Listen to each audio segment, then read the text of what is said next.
Seigneur soit avec vous. Évangile de Jésus-Christ selon saint Marc. Jésus et ses disciples entrèrent à Capharnaüm. Aussitôt, le jour du sabbat, il se rendit à la synagogue et là, il enseignait. On était frappé par son enseignement, car il enseignait en homme qui a autorité et non pas comme les scribes. Or, il y avait là dans leur synagogue un homme tourmenté par un esprit impur qui se mit à crier « Que ne veux-tu, Jésus de Nazareth? Es-tu venu pour nous perdre? Je sais qui tu es le Saint de Dieu. » Jésus l'interpella vivement. « Tais-toi, sors de cet homme. » L'esprit impur le fit entrer en convulsion, puis poussant un grand cri, sortit de lui. Ils furent tous frappés de stupeur et se demandaient entre eux « Qu'est-ce que cela veut dire? Voilà un enseignement nouveau, donné avec autorité.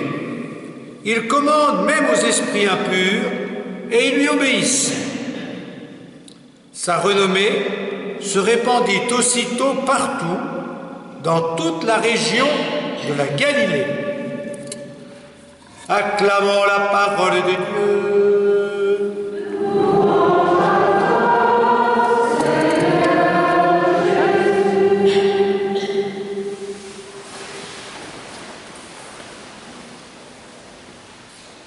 Vous venez de l'entendre, Jésus est présenté comme un enseignant qui fait autorité, comme un bon enseignement, comme un bon enseignant, un bon maître, d'ailleurs on l'appelle rabbi, maître, comme un bon professeur. Il y a parmi nous pas mal d'enseignants. Alors qu'est-ce que c'est qu'un bon enseignant et comment Jésus l'a été, mais surtout bien sûr, comment être des bons élèves, c'est-à-dire, le terme de l'évangile est là, des bons disciples.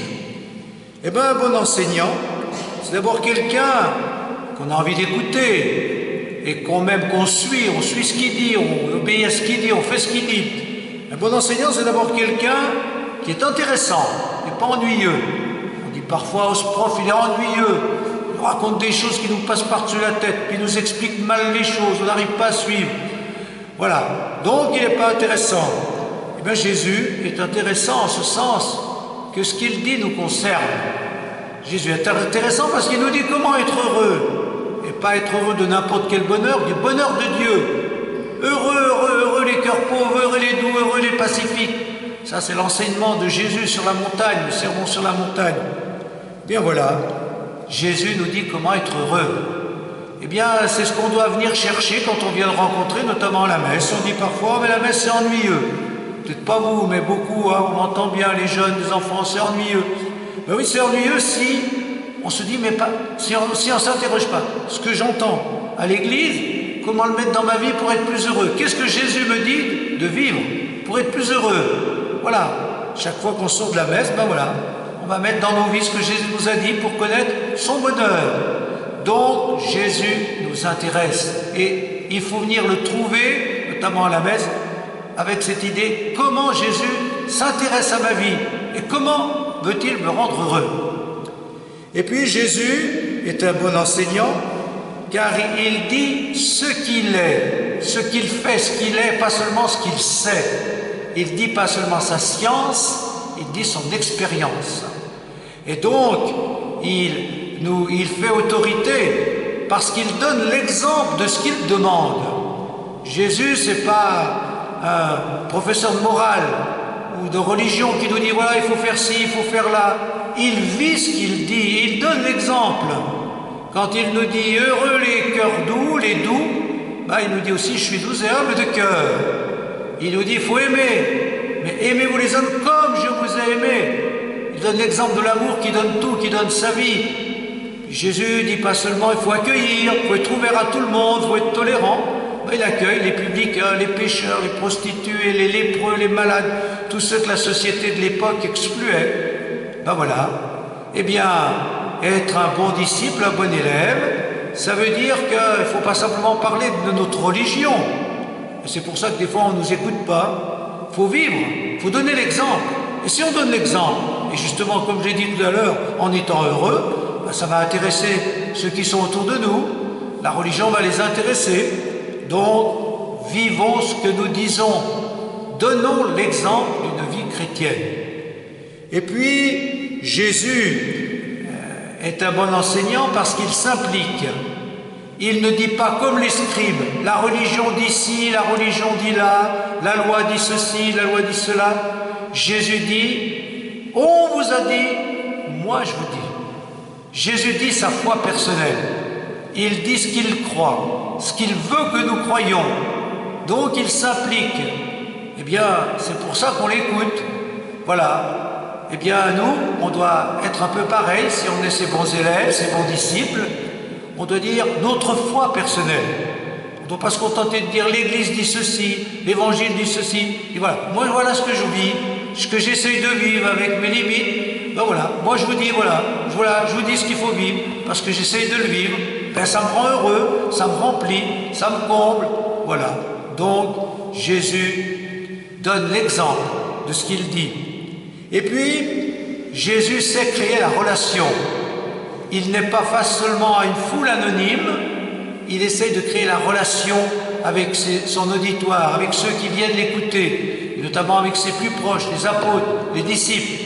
Et là, ça rejoint l'image du bon pasteur. Les brebis, le bon pasteur connaît ses brebis et les brebis le connaissent. Tous les profs savent bien qu'il faut chercher à connaître les élèves avec les qualités de certains, les défauts des autres, avec ce qu'ils peuvent faire, ce qu'ils ne peuvent pas faire. Et plus on a une relation personnelle avec ceux qui nous écoutent, plus ils ont envie de nous écouter. Si on prêche du haut de la chair, ben oui, ben les gens n'ont pas trop envie de nous écouter, alors que s'il y a une relation personnelle, ben c'est aussi le problème des prêtres, des curés, on n'a pas toujours une relation personnelle avec les gens comme on voudrait. Et c'est pour ça aussi que, ben oui, ils nous écoutent moins qu'avant, où les curés étaient beaucoup plus près des gens, et du coup, ben voilà, ils les écoutaient peut-être plus ou mieux. Et puis, on peut dire aussi que Jésus est un bon enseignant parce qu'il s'adapte à chacun de ceux qui viennent l'écouter. Et il ne demande pas à tout le monde la même chose. Et du coup, pour Jésus, il n'y a pas de mauvais élèves. Tous peuvent progresser. Tous ceux qui viennent vers lui peuvent progresser et il les fait progresser. Il les invite à donner le meilleur d'eux-mêmes et il crée avec eux une relation qui justement les pousse à donner le meilleur d'eux-mêmes. Il ne demande pas à tout le monde d'être apôtre, il ne demande pas à tout le monde d'être dans les 72 disciples, il ne demande pas la même chose à Pierre et à Zachée, ou à la Samaritaine, ou à la femme adultère, ou à Nicodème, ou au centurion. Jésus fait progresser tout le monde, il s'adapte à chacun.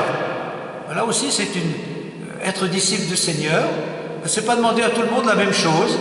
On a plein de relations, tous avec les uns, on a des relations les uns avec beaucoup de personnes.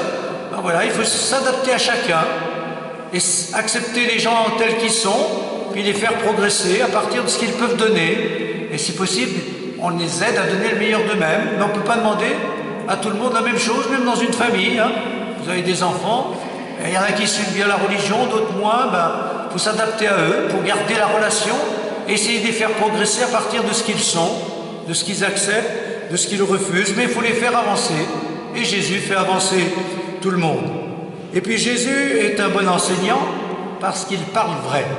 Il dit la vérité. Et il dit la vérité à tout le monde. Il dit la vérité, quand c'est bien, il dit c'est bien. Quand c'est mal, il dit ça va pas. Alors vous avez plein d'exemples. Hein? Quand Jésus voit la foi de ceux qui viennent vers lui, eh bien, il est capable de leur dire « ta foi t'a sauvé ». Ou il admire la foi de Pierre. C'est pas la chair et le sang qui t'ont révélé cela, c'est mon Père qui est dans les cieux.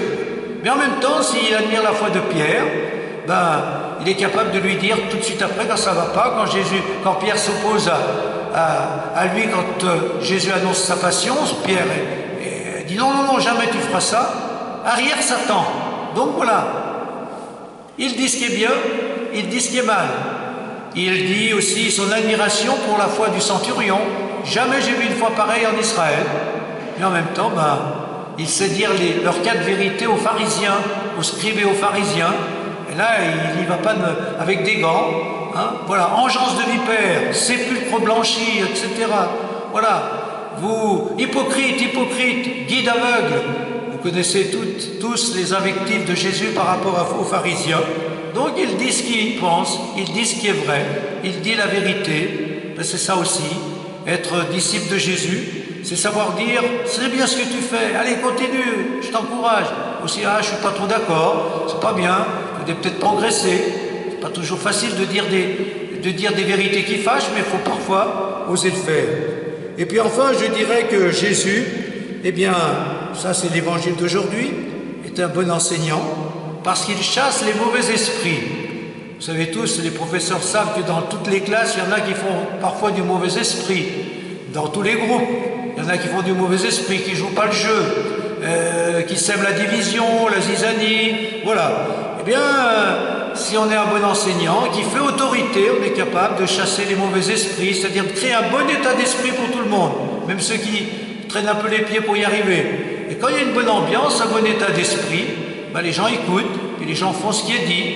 On est porté par l'ambiance d'un groupe, d'une communauté, d'une classe, d'une équipe de travail, d'une entreprise. Voilà, créer une bonne ambiance, un bon état d'esprit et chasser les mauvais esprits. Alors on n'a pas tous le même pouvoir que Jésus, mais il faut y tendre, créer une bonne ambiance, un bon état d'esprit pour que tout le monde puisse écouter. Alors on pourrait continuer, surtout ceux qui ont été professeurs. Qu'est-ce que c'est qu'un bon enseignant? Eh bien, Jésus est un bon enseignant. Et en même temps, il faut que nous soyons de bons élèves et de bons disciples. Et c'est ce que nous allons demander tout au long de cette célébration. Amen.